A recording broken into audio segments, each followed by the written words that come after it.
Bienvenue à nouveau sur la chaîne, on se retrouve encore pour un exercice ultra classique, c'est un exercice qui est tombé à l'oral de Polytechnique. Alors honnêtement, ce qui est très intéressant, c'est qu'il y a des techniques ultra classiques qu'il faut connaître dans cet exercice. Partez pas, élèves de sup, c'est très intéressant ce que je vais dire, la Taylor Academy est de retour après 2 stages ultra intensifs et à haut succès cet été en juillet et en août pour préparer la rentrée de septembre en sup, puis un stage de Toussaint pour reprendre un peu les bases et recadrer cette méthodologie qui peut vous manquer parfois. On revient, la Taylor Academy, ce Noël. Pendant les vacances de Noël, deuxième semaine des vacances, il y aura bien sûr une pause le 1er janvier parce que tout le monde aura fait la fête le 31, je comprends bien. On revient pour un stage avec votre serviteur, plus de 30 heures en visio avec moi. Vous allez voir, en fait, ce qu'on va faire, c'est il y a un trimestre qui est passé de septembre à décembre, ou un semestre, ça dépend comment vous l'appelez, qui est passé avec ses difficultés, ses méthodes. Mon but pour moi, que vous ayez plus ou moins réussi vos chapitres, que vous vous sentiez plus ou moins en confiance, c'est d'être sûr de cadrer la méthode de travail, les méthodologies d'exercice et de DM/DS format plus long, pour être sûr d'arriver au conseil de classe de fin de sup et donc d'arriver en spé bien prêt pour attaquer les chapitres de l'année prochaine. Donc le but c'est de vous cadrer, de rattraper ce qui a pu vous échapper, peut-être d'avancer un peu sur quelques chapitres, mais surtout vraiment de cadrer la méta-méthode, la manière de travailler, la manière de réfléchir en sup, d'aborder les exercices, de structurer son travail pour pouvoir attaquer n'importe quel exercice sans être complètement dépassé et sans être confronté à une page blanche. Vous avez toutes les infos sur tayloracademy.fr. Vous allez voir, hein, /Noël pour le stage de Noël. Il y a beaucoup de détails. Vous pouvez vous inscrire. Alors, comme par habitude, comme d'habitude, on a une limite à environ 15 élèves. Hein. Je pense que 15-16 élèves, c'est le maximum. N'hésitez pas à vous inscrire au plus vite. C'est pour la période de Noël. Donc, encore une fois, les dates sont écrites ici entre le 30 décembre et le 4 janvier. On fait bien sûr une pause le jeudi 1er, je l'ai déjà dit. Je vous retrouve. Allez, je vous laisse pour la suite de la vidéo. Élève de spé, prof de maths, vous allez me dire ça se résout en une demi-seconde avec le programme de deuxième année. C'est pas faux, on peut le faire très vite avec le programme de deuxième année. C'est pour ça que je pense que c'est un exercice typiquement donné en début d'oral de Polytechnique à un élève de PC. Mais pour un élève de sup, voire de terminale plus, à partir du moment où vous savez ce que c'est la définition d'une limite, la définition formelle et une intégrale, vous pouvez le faire. Il y a des techniques qu'il faut connaître absolument. Premier truc qu'il faut noter, c'est ce truc-là. Alors attention, tout de suite, ça, il faut le connaître par cœur. Je dis à tous mes élèves, hein, s'il y a bien une intégrale ou quelque chose à connaître par cœur dans les intégrales, à savoir, c'est l'intégrale entre 0 et 1 de t puissance n dt. C'est très facile à retenir, c'est pas très compliqué à retrouver. Il y a plein d'exercices où même écrire 1 sur n plus 1, voire 1 sur n plus 1 et l'écrire comme une intégrale peut vous sauver. Donc vraiment très très important de connaître ça et de l'avoir en tête pour que ce soit quelque chose qui réagisse très vite. Donc on se retrouve en fait avec l'exercice suivant qui est n plus 1. Montrer la limite de ce truc-là. t puissance n, f de t, dt. Et là, ça tend vers quelque chose ou pas? Voilà, c'est l'idée. Donc f, quand on voit ça, on se dit, attention, produit de deux fonctions. Génial, produit de fonctions égale intégration par partie. Et en fait, bah, c'est compliqué. Parce que f, elle est continue. C'est tout. Elle n'est pas C1. On aurait aimé C1 pour pouvoir la dériver et faire une intégration par partie, mais on l'a pas. Déjà, il faut essayer de comprendre ce qui se passe, il faut essayer de voir quelle va être la puissance de ce t puissance n, et il faut comprendre ce qui se passe aussi pour f de t. Si f est continue sur 0,1, l'intégrale entre 0 et 1, elle part pas en sucette. Déjà, on sait que c'est borné, parce que, bon, bah voilà, une fonction continue sur un segment atteint ses bornes, bah t puissance n f de t, c'est borné. Donc ce machin, en soi, voilà, on le sent, ça vaut pas plus l'infini, c'est sûr. Après, la question, c'est qu'est-ce qui se passe? T puissance n, bon, bah on sait que ça vaut ce truc-là. En gros, on pourrait se dire, bon écoute, t puissance n, ça vaut à peu près 1 sur n plus 1. Donc intuition, ce truc-là tend à peu près vers 0. Pourquoi? Bah en fait, je peux dire que f de t, regardez, un premier résultat préliminaire, je vous le fais comme ça en direct. F continu implique, il existe grand M tel que, quel que soit t appartient à 0,1, f de t, plus petit ou égal à grand M. Donc l'intégrale entre 0 et 1 de t puissance n f de t dt, celle-là, elle est plus petite ou égale à, bon bah je mets la prime, je mets la valeur absolue dans l'intégrale, lequel je fais sortir le m bah, sur n plus 1. Ce machin donc tend vers 0. Donc c'est bien, c'est intéressant, et donc en fait si je fais n plus 1 fois tout ça, bah c'est pas que ça tend vers 0, c'est que cette fois-ci c'est borné quoi. Donc je comprends déjà que tout ça c'est borné, donc ça tend vers 0, un peu en n plus 1, et ça je me rends compte que c'est borné et que c'est compris entre, bah, en tout cas la valeur absolue entre 0 et ça. Donc je vois que ce machin est borné, et ben mieux que ça, je pense qu'il va être borné, et il va être, on va trouver la limite. Ce qu'il faut comprendre c'est, est-ce que je pourrais pas avoir ce t puissance n. Donc là, vous voyez, en fait, je me suis amusé à sortir le f. Donc j'ai sorti le f de l'intégrale. Je dis, bon, il est borné. Comme ça, je trouve du n plus 1, du 1 sur n plus 1, et je m'en sors. Ça, c'est intéressant. Ce qu'on peut comprendre aussi, c'est que le t puissance n, honnêtement, à part au point 1 où il va un peu nous embêter, bah, il va un peu démonter le f de t. En fait, si vous voulez, pour toutes les valeurs, il y a un peu une idée, aussi je traçais la fonction, j'ai la fonction t puissance n f de t entre 0 et 1. En fait, f de t, ça vaut ce que ça vaut entre 0 et 1, mais si je fais t puissance n pour chaque valeur de t individuelle, fois cette valeur, fois cette valeur, fois cette valeur, etc., on va appeler ça en fait la convergence simple, hein, pour une valeur de t donnée. Bah, pour une valeur de t donnée, en fait, t puissance n f de t, au fur et à mesure que n devient très grand, ça va tendre vers 0. Donc l'intégrale de tous ces machins, ça sera un peu une intégrale sur 0, puis il y a juste le point 1 qui sera exclu, où on sait pas trop ce qu'on peut dire.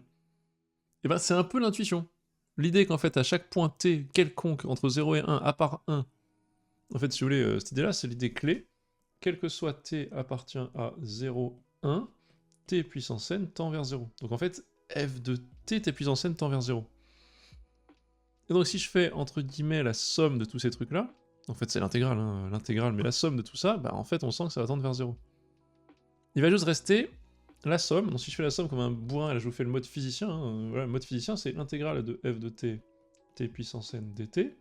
Je pourrais dire que c'est la somme sur 0, 1 exclu, de f de t, t puissance n, plus f de 1, 1 puissance n.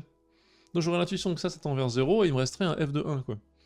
Et c'est un peu ça, cette intuition un peu rapide avec une, avec une espèce de somme géométrique sortie un peu de nulle part, mais pour tout t fixé, oui, sur tous les t fixés, bah c'est un petit peu, pour t appartient à 0, 1 et pour n égale 0 à l'infini, si vous voulez, c'est un peu juste, c'est un peu ce qu'on va faire en fait, c'est un peu notre plan d'action. Alors comment on va voir tout ça? En fait l'idéal ça serait de couper l'intégrale en deux. Et comment est-ce que je peux couper l'intégrale en deux? Vu que moi c'est mon point 1 que je veux dégager, bah, je vais la couper entre 0 et quelque chose, puis entre quelque chose et 0 si vous voulez. Donc ça, comment je vais faire? Bah, je me rends compte que c'est proche de 1 que je vais vouloir couper. Proche de 1, bah, qu'est-ce que je peux dire moi sur f de t? En fait, proche de 1, voilà, je vais couper l'intégrale en gros si vous voulez. Là, je vais dire que l'intégrale elle est entre 0 et u de t puissance n f de t dt, plus intégrale entre u et 1 de t puissance n f de t dt.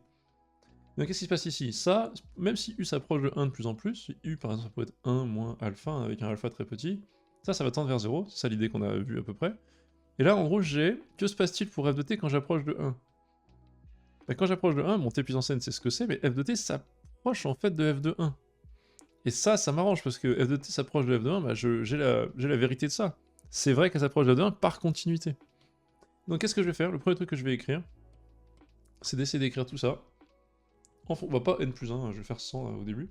Je vais écrire entre 0 et 1 de f de t, t puissance n dt. Je vais essayer d'aller exprimer tout ça en fonction de la continuité de f de t. Donc je vais essayer de me dire, bah écoute, je vais peut-être écrire intégrale entre 0 et 1 de f de t moins f de 1, je fais un plus 1 moins 1, t puissance n dt, plus intégrale entre 0 et 1 de t puissance n f de 1 dt.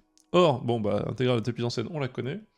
Ça donne donc l'intégrale entre f de t moins f de 1 entre 0 et 1 t puissance n dt, plus f de 1, 1 sur n plus 1 fois f de 1. Et on voit très bien que ce truc, en gros, quand je multiplie par n plus 1, ça vaudra f de 1. C'est l'intuition qu'on avait tout à l'heure, c'est très bien. Je vais donc me concentrer sur cet objet-là. Cet objet-là, et mon but, c'est de montrer que ça tend vers 0. On a compris que ça devrait marcher à peu près. Donc comment je vais faire ça? Pour montrer que ça tend vers 0, en fait, c'est pas très compliqué. Moi, je veux couper en deux. Je me dis que si je coupe en deux n'importe où mon intégrale, et ben en fait, le t puissance n va dominer tous les termes et va les dégager. Mais comment je le coupe en deux? Bah en fait, je vais le couper en deux très proche de 1 et utiliser la continuité. F continue en 1. Donc, quel que soit epsilon positif, il existe alpha, tel que, quel que soit x appartient à 1 moins alpha, 1, f de x moins f de 1, en valeur absolue, est plus petit que epsilon. Bah c'est ça en fait la continuité en 1. Et donc qu'est-ce que je fais? Bah j'utilise ce 1 moins alpha. J'ai donc mon intégrale entre 0 et 1 de f de t moins f de 1 t puissance n dt, qui est égal à l'intégrale entre 0, je prends ce 1 moins alpha là pour un epsilon donné, hein, f de t moins f de 1, t puissance n dt, plus l'intégrale entre 1 moins alpha et 1, f de t moins f de 1 t puissance n dt. Ok? Donc là j'écris vite, hein, j'essaie de faire un truc relativement efficace. Hop, là vous voyez bien. C'est f de t moins f de 1 à chaque fois, ce que j'écris comme un gros sagouin, c'est horrible, donc je recommence un petit peu. Hop, moins f de 1, comme ça. Mais qu'est-ce que j'ai ici alors? Moi j'ai ce truc-là. Ce truc-là, donc c'est t puissance n. Vraiment c'est une catastrophe aujourd'hui. Hein. Catastrophe t puissance n, voilà. Moi j'ai ce truc-là qui ressemble un peu à ce qu'on disait tout à l'heure. J'ai envie de prendre la valeur absolue du tout. Si je prends le 1, et ça c'est le 2, hop, si je commence par le point 1, qu'est-ce que je peux faire avec ça? Moi j'ai dit, attendez, là-dessus, enfin je peux dire que tout ça, hop, si je prends la 1 en valeur absolue, j'obtiens que ça c'est plus petit ou égal entre 0 et 1 moins alpha, de valeur absolue de f de t moins f de 1, super, t puissance n dt. Oui mais f de t est borné, parce qu'elle est continue, donc f de t moins f de 1 est borné aussi, donc il existe m tel que ça, c'est plus petit que quoi? M fois 1 moins alpha puissance n. Pourquoi? Parce que je dis que c'est, si vous voulez, 1 moins alpha puissance n plus 1 plutôt d'ailleurs, qu'est-ce que je vous raconte? Puissance n plus 1 sur n plus 1, oui pardon, bah en fait c'est la primitive de t puissance n quoi, t puissance n entre 1 moins alpha sur n plus 1. Donc moi j'ai ce truc là, parfait, je voulais le n plus 1 parce que bah oui ça m'arrange, parce que fois n plus 1 tout à l'heure ça va dégager. Mais voilà, donc j'ai ce truc là, mais qui va dégager. Tout simplement parce que... Bon, tout simplement parce qu'en fait, ça tend vers 0. Enfin voilà, c'est une somme géométrique, c'est une suite géométrique avec une raison plus petit que 1, le t puissance n, donc ça va tout dégager. Ça c'est top. Mais ensuite 2. Bah 2 plus petit ou égal à... pareil, avec la continuité, je dis que c'est plus petit ou égal à 1 moins alpha 1 f de t moins f de 1. Et moi je sais que sur tout l'intervalle 1 moins alpha 1, ce truc-là est minoré. Alors là c'est génial. Là c'est t puissance n dt. Bah, c'est plus petit ou égal donc à epsilon sur n plus 1. Bah en fait là l'exercice va être fini, regardez. Je me retrouve avec valeur absolue, hop, entre 0 et 1 de f de t moins f de 1, hop, le tout fois t puissance n dt, plus petit ou égal à valeur absolue des deux autres, bah donc ça me fait 1 moins alpha, m fois, pardon, 1 moins alpha puissance n plus 1 sur n plus 1, donc oui, m c'est quel que soit t, f de t moins f de 1, hop, plus petit ou égal à m, voilà. Bah, j'ai ça, plus epsilon sur n plus 1. Et bah écoutez, ça va être fini. Parce que moi j'ai ce truc là, bah c'est super. Ensuite, il existe grand n tel que, quel que soit n plus grand ou égal à n, m 1 moins alpha puissance n plus 1 est plus petit que epsilon, d'où, maintenant je fais n plus 1, valeur absolue, je fais fois n plus 1 là-haut, et puis c'est fini, vous avez compris normalement ce qui se passe, f de t moins f de 1, hop, t puissance n dt, plus petit ou égal à, et bah écoutez, n plus 1 fois tout ça, mais fois epsilon, donc ça fait n plus 1 fois epsilon sur n plus 1, plus epsilon égale 2 epsilon.